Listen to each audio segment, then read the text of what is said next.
주시는 하나님의 말씀은 다니엘서 1장 1절 그리고 2절까지입니다. 다니엘 1장 1절에서 2절 말씀. 구약성경 1230쪽 정도 되겠네요. 다니엘 1장 1절과 2절 두 절밖에 되지 않기 때문에 우리 한 목소리로 같이 1절과 2절을 읽도록 하겠습니다. 시작. 유다왕 여호야김 다스린 지 3년이 되는 해에 바벨론 왕 느부갓네살이 예루살렘에 이르러 성을 에워쌌더니 주께서 유다왕 여호야김과 하나님의 전 그릇 얼마를 그의 손에 넘기심에 그가 그것을 가지고 신할 땅 자기 신들의 신전에 가져다가 그 신들의 보물창고에 두었더라. 아멘. 오늘부터 얼마가 될지는 잘 모르겠지만 다니엘서 이제 강의를 시작하도록 그렇게 하겠습니다. 오래전에 다니엘서를 여러 차례 가르친 적이 있었고요. 학교에서 또 학생들과 함께 나누었던 적도 있었는데 그것을 기반으로 해서 또 새로운 이제 버전으로 다니엘서를 한번 다루어 보도록 그렇게 하겠습니다. 성경을 강의할 때 따로 무슨 이렇게 인트로, 배경 이런 것들을 좀 하질 않아요. 왜냐하면 성경을 하다 보면 배경들이 자연스럽게 나올 수 있기 때문에 약간 좀 지루한 작업이죠. 그런 작업들이. 바로 본문으로 들어가서 오늘 말씀을 생각해 보도록 하겠습니다. 말씀의 제목은 견디기 힘든 어려움을 만날 때라고 하는 건데요. 살다 보면 우리들이 컨트롤할 수 없는 그런 한계 상황들 가운데 부딪히게 됩니다.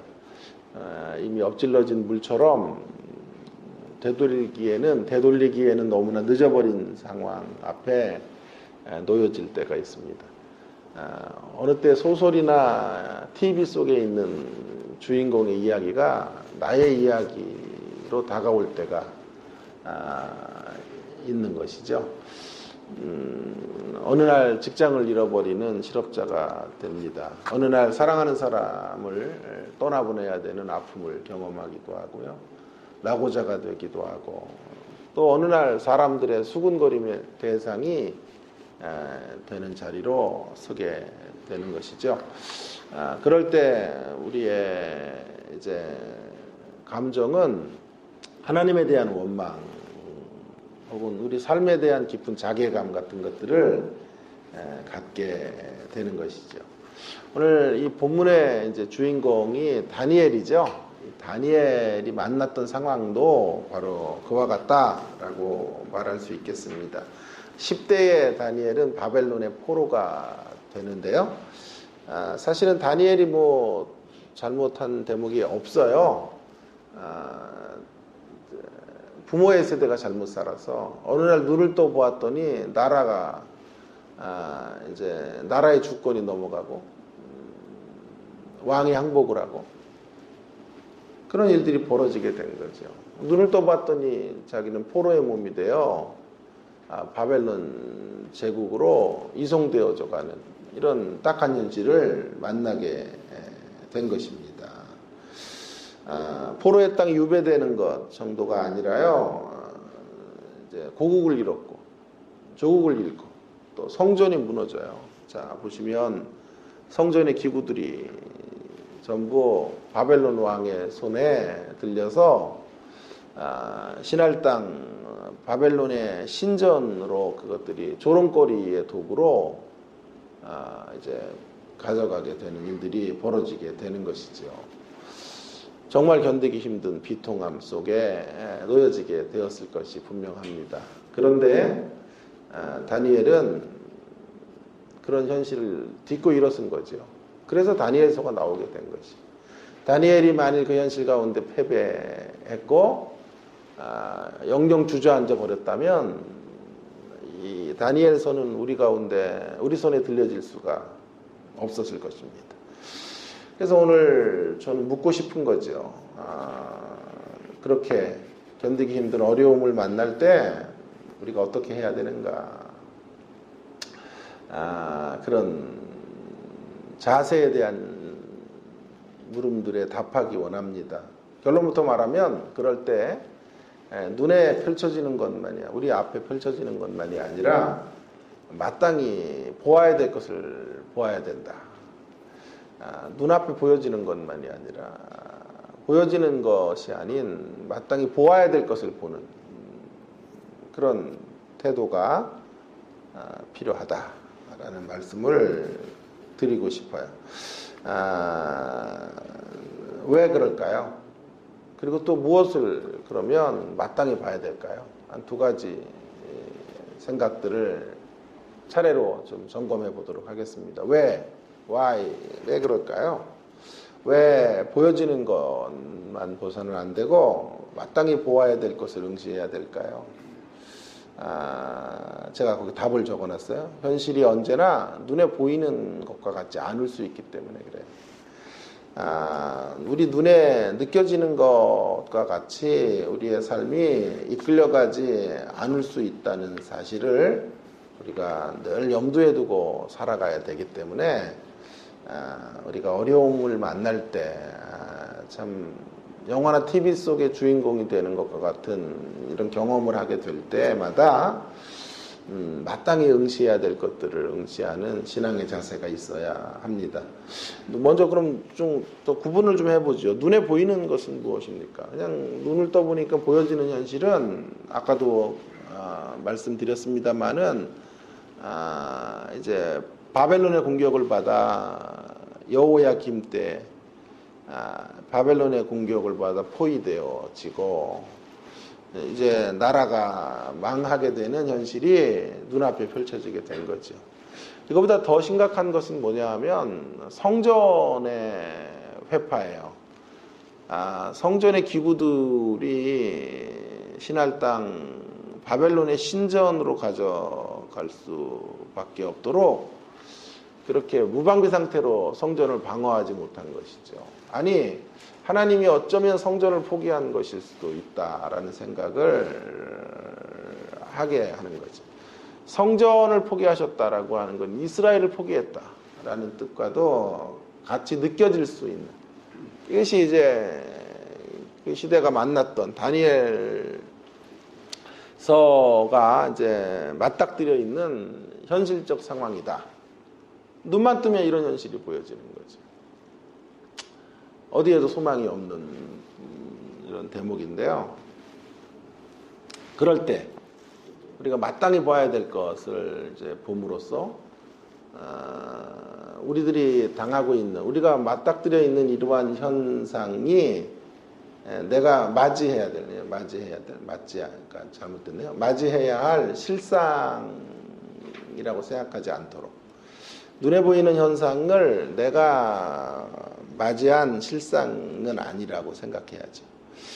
눈에 보이는 것과 나의 운명이 같지 않다라는 생각을 꼭 하면서 우리가 이 어려움들을 극복해내야 된다라고 하는 것이죠. 눈에 보이는 현상은 절망적일 수 있지만, 그러나 내가 이제 살아가야 될 실상은 희망적일 수 있는 거예요. 자, 그런 시선들을 갖는 것이 중요합니다. 너무 쉽게 이렇게 섣불리 결단하거나 너무 쉽게 판단하지 않아야 된다라는 거지. 너무 쉽게 보여지는 상황으로만 판단하면 이제 닫혀진 삶을 살 수밖에 없어요. 제가 이런 표현을 써보겠습니다. 자폐적 삶들을 살아갈 수밖에 없고, 어떤 희망도 말하지 못한 채 절망을 끌어안고 살다가 사라져버리는 생애가 될 수밖에 없는 것이죠. 항상 우리 눈에 보여지는 게 보여지는 것과 같지 않을 수 있다는 사실을 잊지 말고 살아가야 하기 때문에 우리는 보여지는 것 너머의 것들을 바라볼 수 있어야 하겠습니다. 라고 하는 거죠. 자, 그렇다면 그게 뭘까요? 우리가 바라봐야 될 그것이 무엇일까?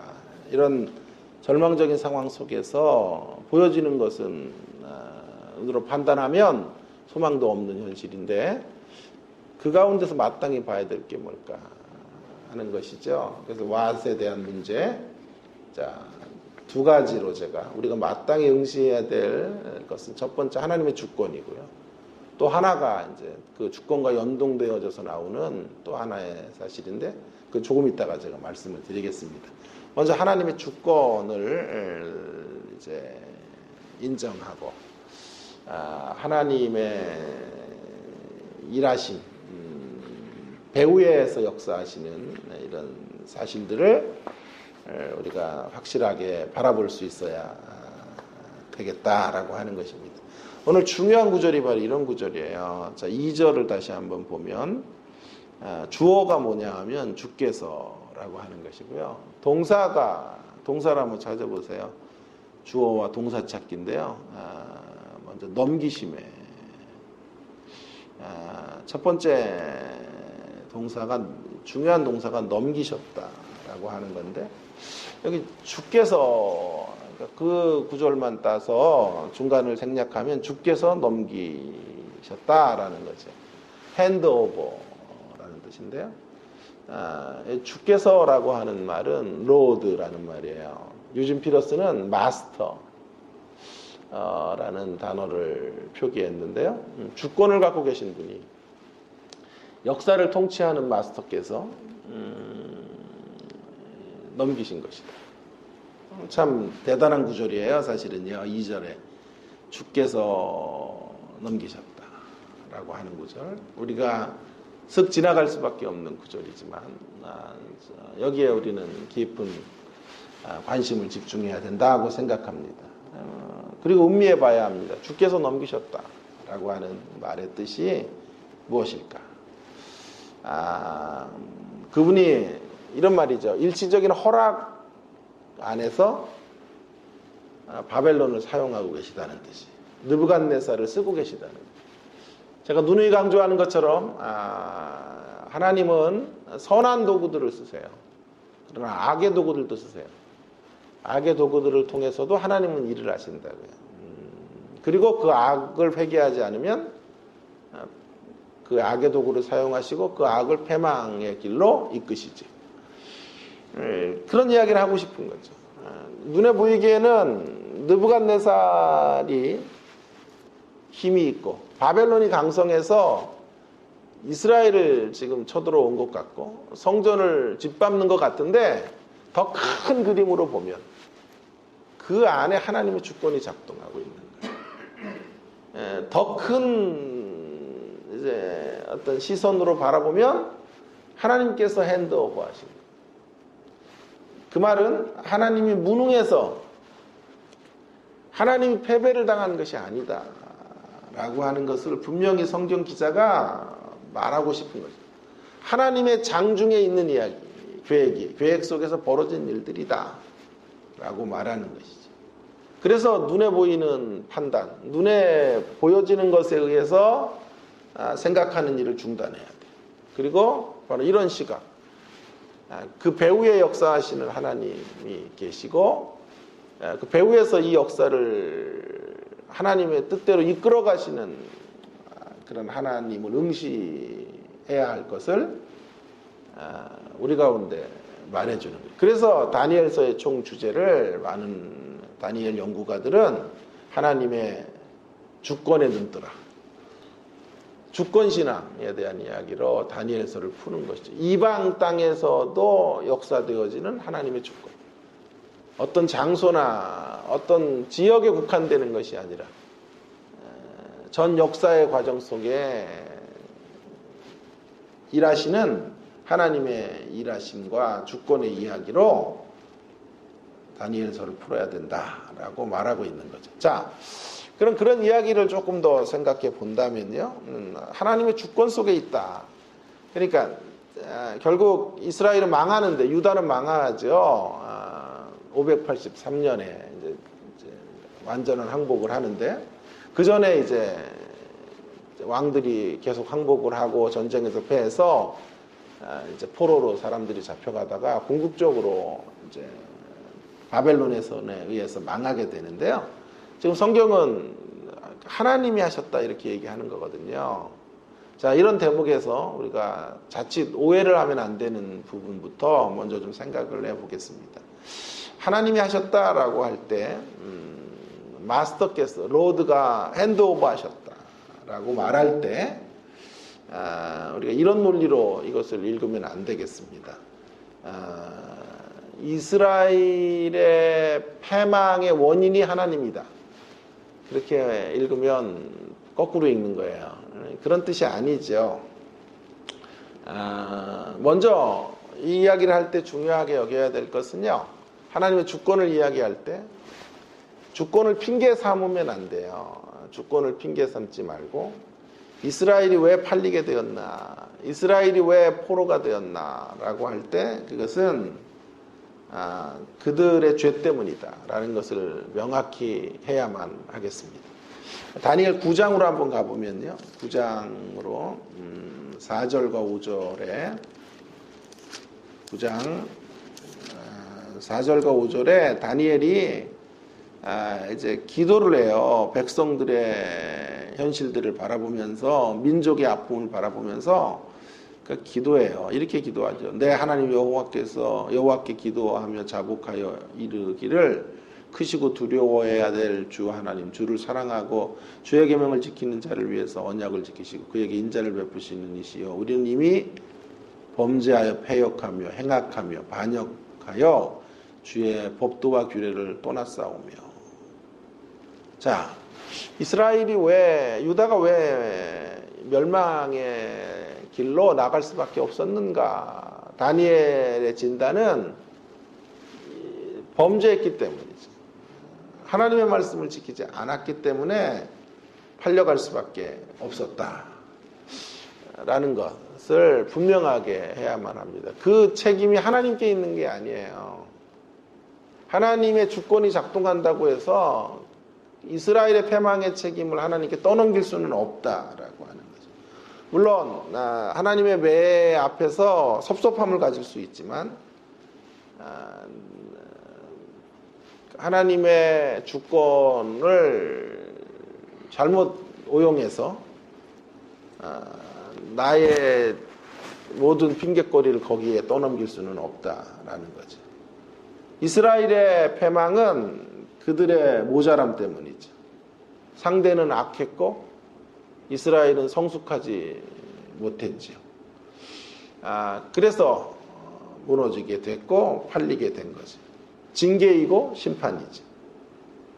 그런데 거기까지만 있으면 그것은 그들의 행한 대로 갚으시는 하나님의 어떤 인과응보의 원리나 매에 불과한 거죠. 그러나 기독교 신앙이 더 위대한 메시지를 담고 있는 거죠. 그것이 뭐냐 하면 그런 역사 속에 하나님이 개입하셨다라고 하는 거죠. 그래서 하나님이 넘기셨다라는 말이 나오게 되는 거죠. 하나님이 그런 죄를 따라서 심판하시는 것으로만 유다를 맡기지 않으셨다라고 하는 거예요. 그 일 속에서도 궁극적으로 하나님이 계획하시는 바들을 따라서 하나님이 일하시고 계실 것이고, 그러니까 인간들이 망가뜨려 놓은 역사 속에 하나님께서 그 역사를 수선하시고 그 역사를 끝내 하나님의 역사가 되도록 끌고 가실 것이다 라고 하는 게 하나님의 주권에 대한 핵심적 사항이 되는 것입니다. 그 책임과 죄에 대한 그런 모든 책임이 하나님께 있다라는 것이 아니고요. 하나님은 어떤 망가진 역사의 자리 속에서도 여전히 일하고 계시다. 하나님은 극작가이시죠. 극작가. 이 역사를 이끄시는 위대한 극을 완성해 가시는 분으로 배후에서 역사하고 계신 것이고요. 중요한 건 하나님은 좋으신 극작가예요. 더 중요한 건 우리를 위하시는 극작가로 일하시는 분이시다. 그것이 하나님이 주권을 갖고 계시다 라는 말씀의 의미가 되는 것입니다. 많은 신자들은요, 기쁜 일을 하나님이 하셨다 이렇게 하나님을 끌어들이면서도요, 슬픈 일과 어려운 일을 만날 때 하나님과의 관계를 잘 설정하지 않는데요, 큰 틀에서 보면 기쁜 일도 하나님의 손 안에 있는 것이고요, 슬픈 일도 하나님의 손 안에서 그의 허락 없이는 주어지지 않는 거예요. 그 사실을 우리가 인정하며 기쁠 때나 슬플 때나 하나님의 언제나 개입하심이 있고 또 하나님의 반전의 드라마가 펼쳐질 수 있는 가능성들을 늘 가지고 신앙의 걸음들을 걸어가는 우리가 될 수 있기를 간절히 바랍니다. 이런 하나님의 주권을 인정하고 바벨론을 상대할 때요, 바벨론이 밉죠. 우리를 힘들게 하는 세력이지만, 그러나 하나님의 허락 속에서 바벨론이 나에게 주어졌다고 생각하면 그 바벨론이 또 나를 깨트리는, 나를 빚어내는 도구인 거죠. 그래서 주권이 있어야 사실은 용서를 만들어요. 하나님의 주권을 인정하는 신앙을 가져야 상대가 행하는 악행에 대해서 보복의 정신으로 서지 않게 돼요. 이를 이로 갚지 않게 돼요. 그게 바로 다윗이죠. 사울이 다윗을 미워하는 바벨론과 같은 존재예요.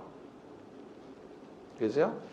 근데 하나님의 주권을 잊어버리고 주권을 내팽개치고 사울과 다윗의 관계로만 보면 다윗은 사울을 죽여도 되는 사람이에요. 그런 정당성이 있어요. 너무 억울해요. 다윗이 잘못한 것이 없음에도 사울이 창을 집어 던져 죽이려고 하고, 모든 사울의 정권의 초점은 다윗 죽이기예요. 나라를 부강하게 만들어야 될 생각을 안 하고 다윗을 어떻게 죽일 것인가에 혈안이 되었다. 얼마나 억울해요. 그래도 여러분, 다윗이 사울을 죽이지 않아요. 2번 결정적으로 이제 사울을 죽일 수 있는 기회들이 찾아왔지만, 한 번은 옷자락을 위해서 내가 너 죽일 수 있었는데 살려줬다 그러고, 다음번에는 그런 일도 하지 않고 기름 부음 받은 자를 내가 죽일 수 없다 이렇게 말한다고요. 왜 그랬을까요? 하나님의 주권 신앙 때문에 그래요.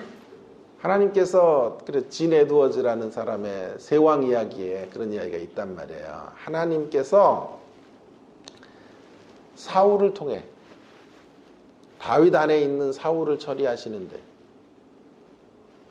사울을 통해서 그 사울이 다윗 안에도 있다. 사울의 패역함, 사울의 열등의식, 사울이 가지고 있는 이러한 인간의 본성적인 모습들이 다윗 안에도 있다. 그래서 사울을 사용하셔서 다윗 안에 있는 사울을 처리하시고 있기 때문에 내가 어찌 사울을 제거할 수 있는, 사울을 안 죽였다는 거예요. 그것이 바로 하나님의 주권에 눈뜬 사람들의 신앙의 자세인 거예요. 그래서 어떻게 해요? 사울을 직접 처리하는 게 아니라 하나님 편이 되는, 하나님께 바짝 붙들려서 하는 거예요. 제가 좋아하는 표현, 하나님께 붙쫓아가는, 하나님을 끝까지 붙쫓아가는 것으로만 이 싸움을 싸우기로 결심한 거예요. 그래서 어떻게 만드냐 하면 사울을 하나님과 원수가 되게 하는 거예요. 그래서 하나님과 원수된 사울을 다윗이 처리하는 게 아니라 하나님이 공의의 잣대로 심판하시도록 하나님께 맡겨드리는 방식으로 이기는 거예요. 아이 참, 주여. 그래서 이해가 되신 거죠? 그래서 하나님의 주권이 있을 때만 우리는 용서의 첫걸음을 내디딜 수 있는 거예요. 억울해하지 않고 이 땅을 살아갈 수 있는 하나님이 보고 계시고 하나님께서 이끌어 가시는 역사 속에 내가 쓰여지고 있고 또 나를 빚기 위해서 사울이 사용되고 있다고 판단한다면 우리는 다른 이들을 용서라는 이름으로 받아들일 수 있고 함부로 내가 사울 죽이기를 향해서 달려가지 않아도 되는 거예요. 나는 내 길을 걸어갈 수 있어. 하나님 바라보며 그 가운데서 내가 해야 될 사역의 장을 펼치고 하나님의 이름으로 하나님의 뜻을 준행하는 자의 길을 올곧게 걸어갈 수 있게 될 것입니다. 이것이 바로 하나님의 주권이지. 마땅히 보아야 될 것이요. 보여지는 것, 폐허의 잿더미 속에서도 마땅히 보아야 될 것이 바로 하나님의 주권이에요. 주께서 넘기심에. 다니엘서를 이제 우리가 계속해 갈 때 이 제일 중요한 구절이 2절이에요. 사실은 주께서 넘기셨다. 아니 여러분의 인생의 걸음 속에 제일 중요하게 붙들고 가야 될 구절이 있다면 주께서 핸드오버 하셨다라는 생각을 언제나 제대로 적용해서 붙들고 간다면 우리는 어떤 상황 속에서든지 낙심치 않고 하나님의 주권에 맡기며 주권에 맡기는 게 또 나약한 것이 아니에요. 굉장히 강한 것이고요. 수동적인 게 아니에요. 굉장히 적극적인 거예요. 하나님의 주권을 바라보고 산다는 게 매우 긍정적이며 매우 적극적인 행동을 취하는 것이라고요. 왜요? 그 주권에 맡길 때만 악에게 동화되지 않고 악에게 휘말리지 않고 악에게 휘둘리지 않고 나를 지키고 살아갈 수 있는 길이 되는 거예요. 그래서 주권에 눈뜨는 우리가 될 수 있기를 바랍니다. 한 가지 더 잠깐 생각해야 될 것은요. 이것과 연동해서 나오는 또 한 가지인데요. 그것이 뭘까요? 하나님의 사랑이에요. 마땅히 보아야 될 것이 하나님의 사랑이에요. 어디 하나님의 사랑이 있습니까? 1절과 2절에 어디 하나님의 사랑이 자리 잡을 수 있을까요? 주권은 꺼낼 수 있죠. 주께서 넘기셨다라는 구절을 통해 꺼낼 수 있는데 이런 이제 진리를 명시적 진리라고 말해요. 그러나 그 배후에 숨겨져 있는 메시지도 있어요. 암시적 메시지도 있다고요. 자, 이제부터 조금 본문 앞에 이렇게 탁 튀어나와 있는 메시지, 돌출되어져 있는 메시지는 아니지만 그 뒤에 잠복되어져 있는 뭐라 그래요? 뒤에 웅크려 있는 중요한 메시지로 하나님의 사랑에 대한 이야기를 해볼 필요가 있어요. 자, 그렇다면 하나님은 왜 이 역사에 개입하시고 이 역사 속에 이 암울한 역사 속에서도 내가 했다라고 말씀하시는 걸까요? 니들이 잘못해서 그랬어 이렇게 가시는 게 아니라 내가 성전의 기구들이 넘어가도록 내가 핸드오버했다 이렇게 말씀하시는 이유가 무엇일까요? 여기에 하나님의 사랑이 있는 거예요. 하나님의 의도는 뭐냐 하면 교정에 있어요. 교정. 죄에 대한 심판이 아니라 죄를 교정해서 다시 쓰려고 하시는 거예요. 죄를 교정하시기 위해서 하나님께서 초강수를 두신 게 뭐냐 하면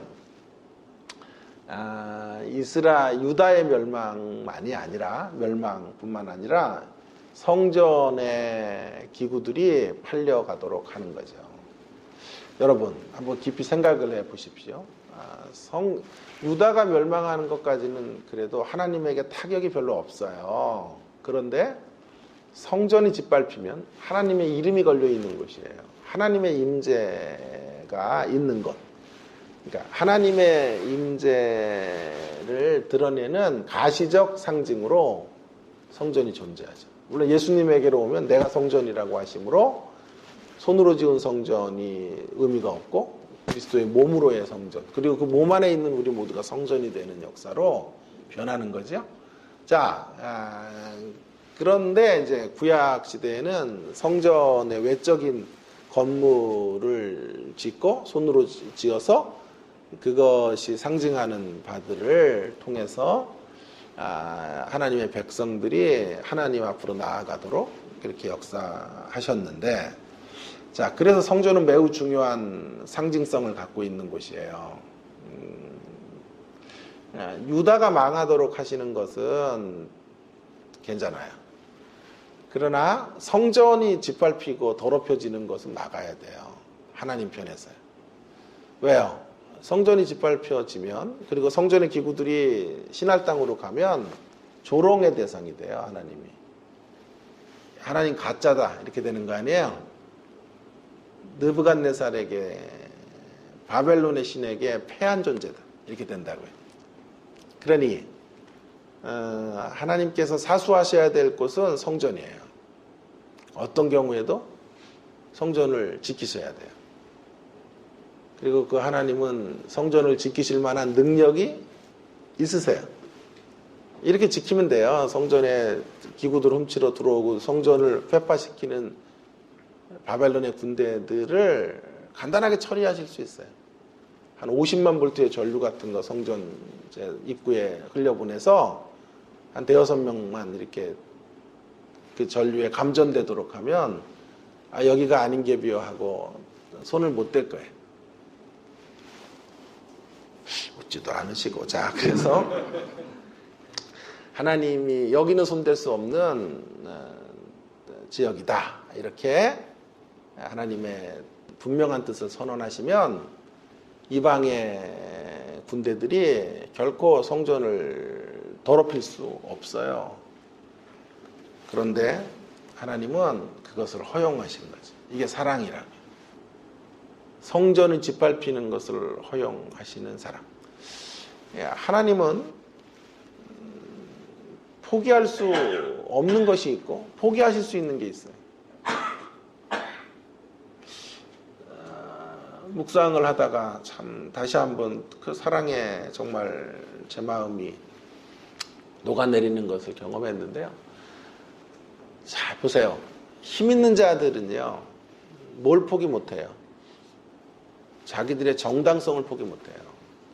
거짓된 정당성이라도요, 그 힘을 사용해서 내가 죄를 짓지 않았고, 나는 의롭고, 내가 가지고 있는 명예와 내가 가지고 있는 그런 내가 지켜내야 될 나의 이름은 더럽히지 못하도록 해요. 어떤 수단과 방법을 사용해서라도, 아니 위증을 써서라도 자신을 향한 불명예의 자리에는 앉지 않아요.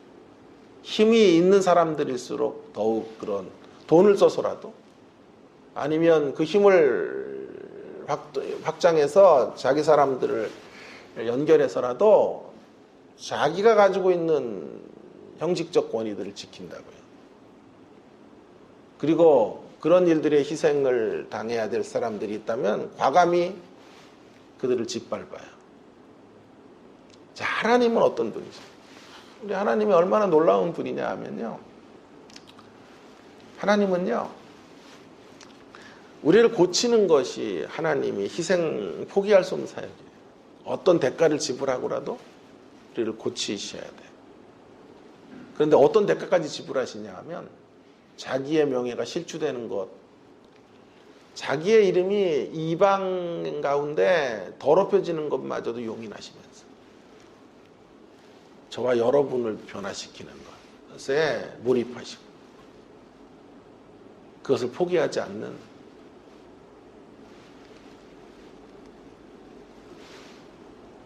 그분이 바로 우리 하나님이세요. 이런 신을 만나본 적이 있어요? 이런 힘 있는 존재를 여러분 경험해 보신 적이 있어요? 없어요. 유일하게 하나님밖에 이런 분이 없어요. 하나님의 사랑이에요.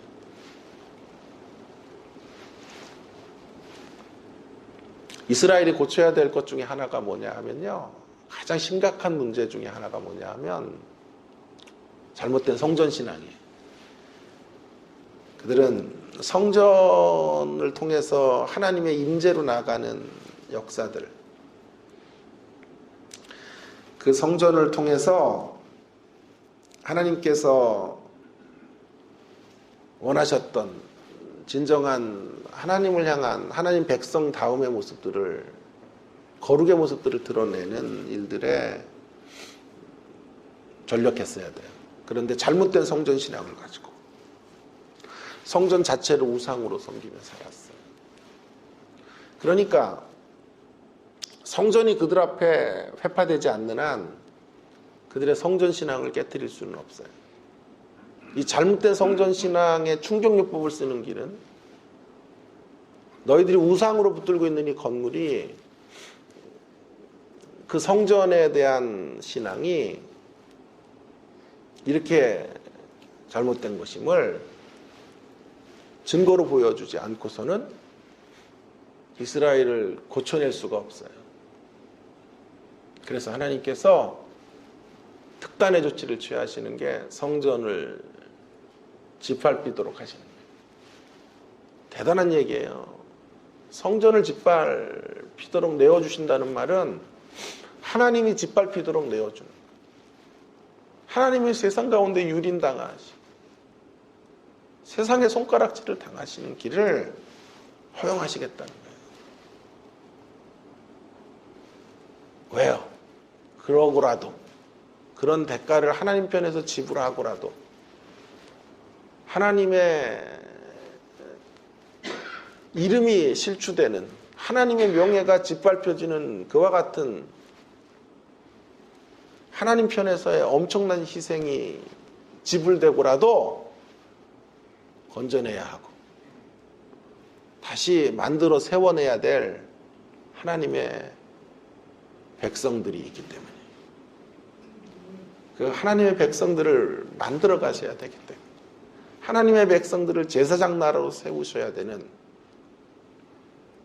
하나님의 백성들을 신실하고 거룩한 주의 자녀들로 빚어내셔야 하는 그런 하나님의 계획이 있기 때문에 하나님은 자신의 이름이 더럽혀지기를 기꺼이 허락하시고 마음껏 짓밟힘을 당하십니다. 여러분, 이런 하나님의 사랑의 절정은 신약에 이르면 십자가의 이야기로 연결되는 거예요. 다니엘 1장 1절과 2절에서 십자가를 꺼낼 수 있는 사람 누가 있을까요? 예, 저가 있잖아요. 그래서 십자가로 달려가는 거예요. 다니엘서 1장 1절과 2절에서 우리는 십자가를 만나는 거예요. 십자가의 사랑. 십자가에서 예수님이 달려 돌아가실 때 세상이 조롱하죠. 네가 하나님의 아들이거든 내려오라고 손가락질해. 하나님은 십자가를 허용하세요. 그 저주의 형틀에 그의 외아들을 죽게 하세요. 극악무도한 죄를 범한 이들만 죽는 그 저주의 형틀에 그의 아들을 죽게 하시, 손가락질을 당하게 하십니다. 무엇 때문에? 하나님 그건 포기할 수 있는 거예요. 아들의 절규를 들어요. 엘리 엘리 라마 사박다니, 나의 하나님 어찌하여 저를 버리십니까? 그 아들의 절규를 들으시면서도 하나님은 그것을 허락하시고 십자가의 길을 하나님께서 스스로 감내하세요. 아들이 아픈데 하나님의 마음은 얼마나 찢어졌을까요? 자, 한번 얘기했죠. 아브라함이 유대의 전승에 의하면 이삭 바치고 내려오다가 눈이 멀었다잖아요. 그 아들을 바치는 그 긴 여정이 천년과 같은 시간이었을지 몰라요. 수백 년과 같은 시간이었을지 몰라요. 그 힘든 시간을 지나고 너무 신경을 써서 눈이 멀었다라고 말할 정도. 하나님이 그의 독생자를 십자가에 내어주시면서 하나님의 비통함이 어떤 것이었을까? 그러나 그것을 허용하실 수 있어요. 무엇 때문에? 그 사역을 통해서 만들어내야 될 교회가 있기 때문에, 저와 여러분을 빚어내기 위해서 십자가를 통해서만 만들어질 하나님의 백성들을, 그 백성들을 세운 교회의 가치 때문에 하나님은 수치의 길과 조롱의 길과 짓밟힘의 길을 기꺼이 걸어가시는 분, 그분이 우리 주님이시고 그 길이 예수님의 길이었어요. 그래서 오늘 본문에서 우리는 하나님의 사랑을 보는 거예요. 우리 정말 대단한 사람들이에요. 이런 사랑을 받았지. 이런 사랑 안에 있는 인생들인 것을 다시 한번 확인하시면서 우리가 올 한 해 어떻게 이 사랑에 보답하고 이 사랑에 발맞춰가는 삶들을 살아가야 할지를 다시 한번 그 사랑 안에서 새롭게 결단하는 저와 여러분의 모습들이 있기를 간절히 바랍니다. 이제는 이 사랑을 보답하고 이 사랑에 반응하고 이 사랑을 흘려보내는 통로로 쓰여지기를 결심하면 좋겠습니다. 이 사랑으로 사람을 낳고 이 사랑으로 사람을 세우고 이 사랑으로 사람을 살리는 역사 속에 아름답게 쓰여지는 우리가 될 수 있기를 간절히 주의 이름으로 축원합니다. 함께 기도하도록 하겠습니다. 오늘 우리에게 주신 말씀, 견디기 힘든 어려움을 만날 때 언제나 여러분 우리 눈에 보이는 것이요 보이는 것 같지 않다는 생각을 하시며 사십시오. 눈에 보이는 것이 절망이라고 해도 거기에 장단을 맞추지 말기 바랍니다. 왜요? 배후에 역사하시는 하나님이 계시고 우리를 위하셔서 극을 써내려 가시고 완성해 가시는 하나님의 주권이 작동하고 있다는 사실을 우리가 기억하고 그 하나님의 주권을 꽃피우는 우리가 될 수 있기를 간절히 원합니다. 하나님의 주권과 발맞춰 가야 돼요. 보이는 상황의 현실과 현상과 발맞춰 갈 게 아니라 하나님의 주권을 바라보고 걸어가는 우리가 되기를 간절히 바랍니다. 그래서 하나님의 주권에 눈뜨는 신앙을 갖게 해 주십시오. 하나님의 주권 신앙을 가져야 사람을 미워하지 않아요. 원수를 되갚아주는 보복의 방식으로 대하지 않아도 돼요. 왜요? 하나님의 허락 없이 주어진 일들이 아니기 때문에 궁극적으로 다 하나님의 계획 속에 이루어진 일이기 때문에 그렇습니다. 하나님의 주권에 눈뜨고 하나님의 사랑을 다시 한번 기억하고 저와 여러분이 그 사랑의 대상자가 된 것이 얼마나 위대한 일인지 감격스러운 일인지 밥을 굶어도 행복한 일인 것을 다시 한번 기억하면서 그 사랑의 깊이와 넓이와 폭과 농도들을 다시 경험하는 한 해 그리고 그 사랑을 흘려보내는 그런 2020년 한 해가 되기를 위해서 동성으로 함께 같이 간절히 기도하도록 하겠습니다. 기도하겠습니다. 하나님 아버지 은혜를 감사합니다. 주께서 오늘도 저희들에게 귀한 말씀을 주셔서 하나님 아버지 우리가 참 살아가다가 견디기 힘든 어려움을 만나고 하나님 그런 현실들 앞에 설 때 하나님 아버지 눈에 보여지는 현상 가운데 하나님 아버지 장단을 맞추고 살지 말게 하시고 눈에 보이는 현상이 우리의 실상의 운명이 아닌 것을 분명히 기억하고 하나님 아버지 현실이 언제나 눈에 보이는 것 같지 않을 수 있음을 확신하고 하나님 아버지 믿음의 눈으로 하나님의 주권을 바라보며 나아가는 저희들이기를 원합니다. 하나님의 사랑이 언제나 작동하고 있음을 엄청난 사랑 가운데 우리가 오늘도 서 있는 생애들임을 다시 한번 기억하며 하나님의 그 사랑의 깊이와 넓이와 길이와 농도 속에 하나님 아버지 다시 한번 주의 놀라우신 은혜로 회복되어지고 그 사랑의 전달자들로 살아가는 저희들의 모습들이 될 수 있기를 간절히 원합니다. 하나님 아버지 수치의 길을 걸어가시면서까지 하나님의 이름이 짓밟히는 것을 허용하시면서까지 우리를 포기하실 수 없었던 그 하나님의 놀라운 사랑, 측량할 수 없는 사랑 앞에 오늘도 우리의 마음이 녹아내립니다. 감사합니다.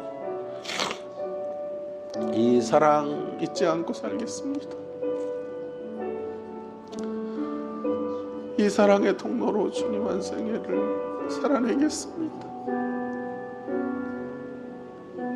사랑의 도구로 하나님 아버지 주의 뜻을 이루어 가겠습니다. 이런 고백으로 한 해를 하나님과 함께 동행하며 사는 더 깊은 사랑의 관계 안으로 초대되는 주님 저희들의 모습들이 될 수 있기를 간절히 원합니다. 주여 도와주시옵소서.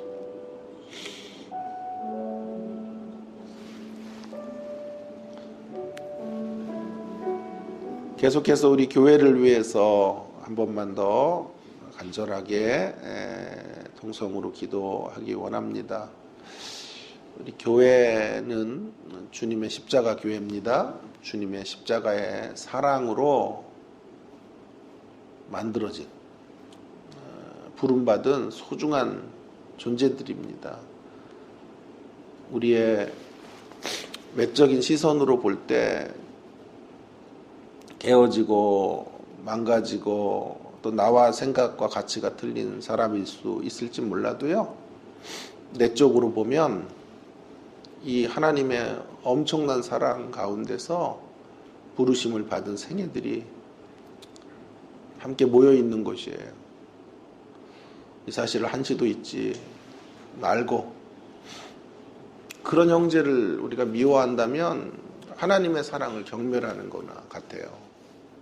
절대로 우리가 그런 자리에 서지 말아야 되겠습니다. 하나님의 사랑으로 이해하고 포용하고 수용하고 하나 되는 일에 힘쓰는 주님의 십자가 교회이기를 원합니다. 그런 교회로 주님 2020년 한 해 동안 다시 일어나 힘있게 자리를 들고 걸어 나아가는 주님의 십자가 교회로 주님 우리 교회를 세워주십시오.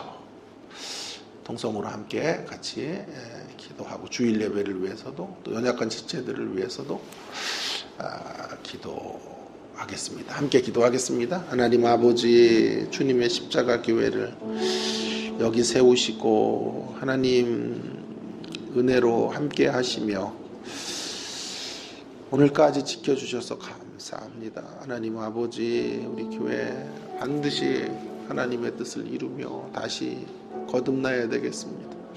하나님의 사랑을 받은 이들이 여기 모여 있습니다.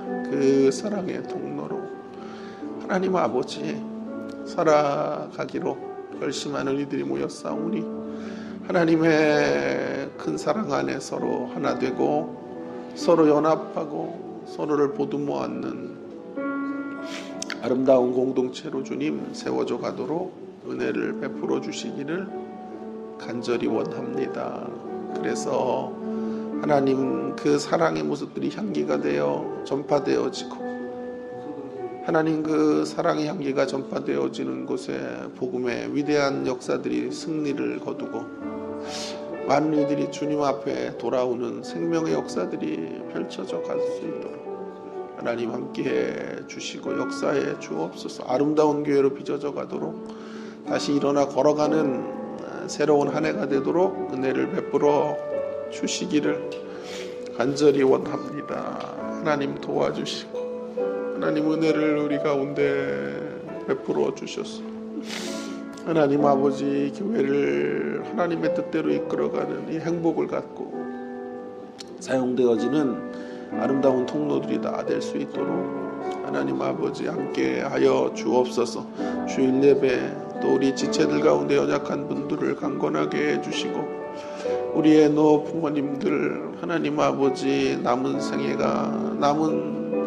인생의 마지막 순간들이 행복하고 복되고 강건할 수 있도록 하나님 아버지 함께하여 주옵소서. 서목사님을 우리에게 주시고 하나님 아버지 이렇게 네 분의 장로님들을 우리에게 허락해 주셔서 감사합니다. 하나 되게 하시고 또 귀한 권사님들 주셔서 감사합니다. 하나님 아버지 새로운 직분자들 주셔서 감사합니다. 이분들의 헌신을 통해 교회가 더 단아하고 아름답고 단단한 모습으로 세워져 가도록 함께하여 주시옵소서.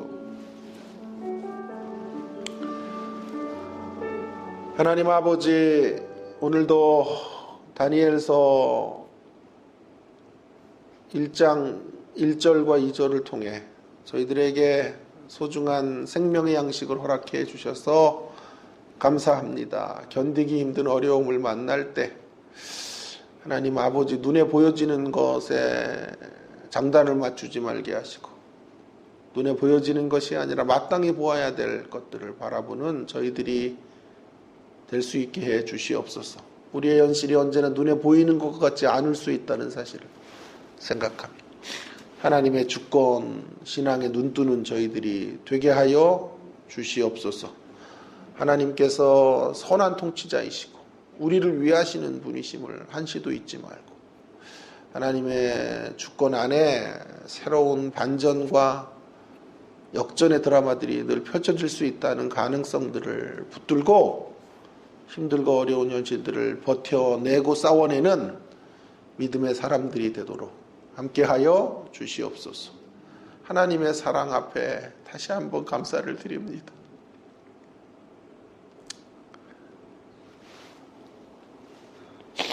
하나님 우리가 무엇이기에 이렇게 우리를 사랑하시는지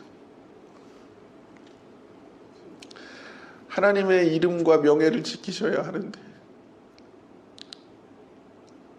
하나님의 이름과 명예가 짓밟히는 것을 허용하시면서까지 하나님 우리를 만드시고 우리를 고치시기를 원하시는 이 어마어마한 사랑 앞에 다시 한번 이 아침 우리의 마음이 녹아내립니다. 감사합니다. 하나님의 그 십자가의 사랑 평생 기억하고 그 사랑의 깊이와 넓이와 폭과 길이를 만드는 일에 하나님 한 생의 믿음의 길을 달려가는 것으로 그 사랑에 보답하며 살겠습니다. 그 사랑으로 사람을 세우고 그 사랑으로 사람을 섬깁니다. 그 사랑을 전달하는 통로로 살겠습니다. 이런 다짐이 우리의 가슴속 깊은 곳에서 우러나오는 결단이 될 수 있도록 인도하여 주시옵소서. 하나님의 사랑을 배반하고 하나님의 이 사랑과 역행하는 길들을 하나님 걷지 말게 하시고 우리 안에 어떤 형태의 미움도 어떤 형태의 원망도 어떤 형태의 상대를 향한 우리의 잘못된 생각들도 주님 모두 버리게 하시고 그리스도의 사랑 안에서만 하나 되는 그런 공동체로 주님의 십자가 교회가 든든하게 세워져 갈 수 있도록 함께하여 주시옵소서. 2020년도 다시 일어나 자리를 들고 걸어가는 그런 복된 한 해 되기 원합니다. 하나님의 능력으로 뛰고 하나님을 찬양하고 하나님을 영화롭게 해드리는 한 해가 되기를 원합니다. 이런 한 해로 우리 교회와 우리 성도님들의 가정과 개개인의 삶들을 축복하여 주시옵소서. 우리 가운데 하나님 귀하신 소목사님을 보내주셔서 감사드립니다. 목사님의 사역 더 힘있게 감당하실 수 있도록 성령의 충만함으로 덧입혀 주시고 또 소중한 우리 장로님들 네 분의 장로님들 저희들에게 이렇게 허락해 주시고 귀하신 권사님들 또 직분자들 주셔서 고맙습니다. 하나님, 리더십의 그룹에 서 있는 분들이 하나님 앞에 먼저 깨어지게 하시고 이 사랑의 변화를 받게 하셔서 하나님의 귀한 역사에 쓰여지는 것을 통하여 하나님의 교회가, 하나님의 나라가 더 강력하고 든든하게 세워져가는 귀한 역사가 펼쳐지도록 인도하여 주시옵소서. 이 시간도 개인으로 또 기도할 때 하나님 우리의 기도 가운데 함께 하여 주옵소서. 예수님 이름으로 간절히 기도합니다. 아멘. 우리 각자